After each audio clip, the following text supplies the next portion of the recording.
Welcome everyone to Module 4 of the Capstone course. This is a brief overview video. Since you should know the structure by now, we're going to jump right into the Module 4 content. First of all, make sure you are reviewing the Module 4 course content, especially the key financial ratios within the Module 4 content folder. Next, we have the Chapter 2 SmartBook assignment. Next, we have the course participation and collaboration, which is going to be discussion board. For step 1, you're going to review several of the videos below. Step 2, you're going to create an initial post within the discussion board to provide a response to the following questions, such as what area of collaboration do you feel that you need to improve on the most? What was your biggest takeaway from the videos? So on and so forth. And then step 3, of course, once you create your initial post, you must make a comment on at least 2 other posts. That's what's been missing in the past, where some students are only replying to 1, not 2 other students. Keep in mind, you must reply to at least 2 students. Next, we have the Chapter 2 quiz. Next, we have the Global Simulation Module 4 report. This is different. This is something new. You have not generated any reports up to this point.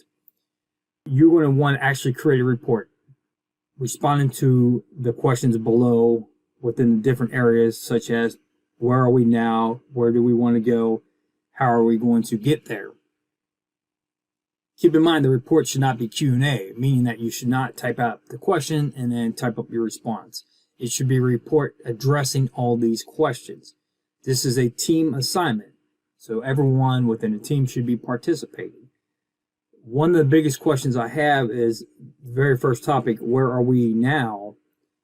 Everyone says, well, we're starting all over with the true year 6. We're all at the same point. That's true, so you need to rely on your experience within the practice rounds to answer these first questions. I would definitely want you to kind of analyze what you have done in the past. And then, of course, the next area is where do you want to go and how are you going to get there? If you put in effort into these reports, it will really help assist you with your strategy within the simulation. Next, we have the Global Simulation Year 6 decisions. Clearly, you know how to make decisions by now. And if you say, well, why do you put that last? If I was you, I would actually generate the report first and then make my decisions, because the report is going to force you to come up with a strategy for year 6. If you just make your decisions and then do the report, what are you basing your decisions on? The report is really going to help you focus. So that's why I would say do the decisions last. Now, with that said, you can do them any which way you want to. It's just, this would be my method for success if I was you. Now let's go ahead and look at the outcome for the Globus Simulation Practice Year 7.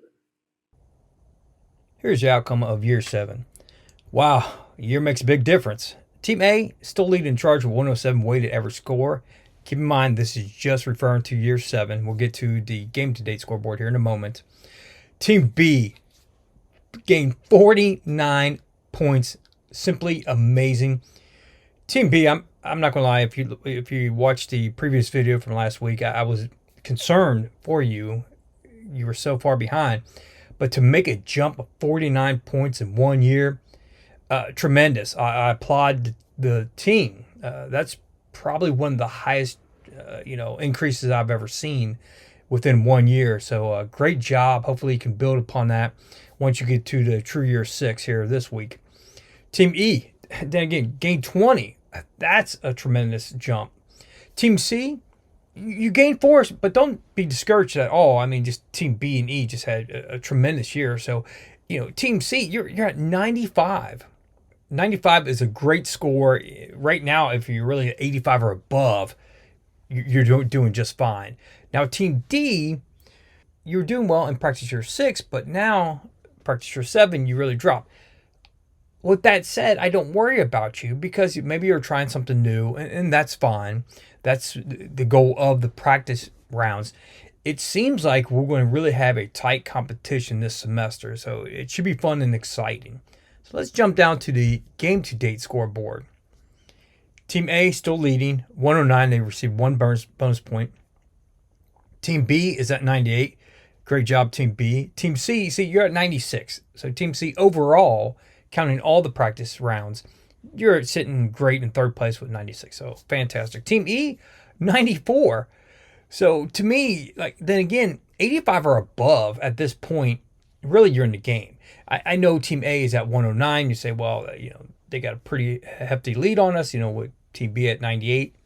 But trust me, you can make up that ground easily, and obviously now we're getting to the true year 6. So all the scores will reset. Everyone's starting at the beginning again.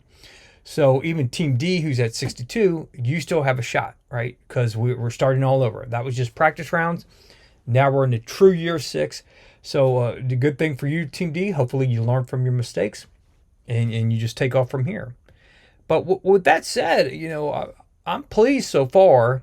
The only minor concern would be Team D at 62, but I think they'll be okay because they had a really strong year 6 at the beginning of practice year 6. So all in all, I believe it's going to be a really tight competition, meaning that you're going to really have to analyze every decision you make if you want to win the simulation by the end of the semester. But right now, I'd say keep it up. As always, reach out to me if you do have any questions or concerns, and have a great week.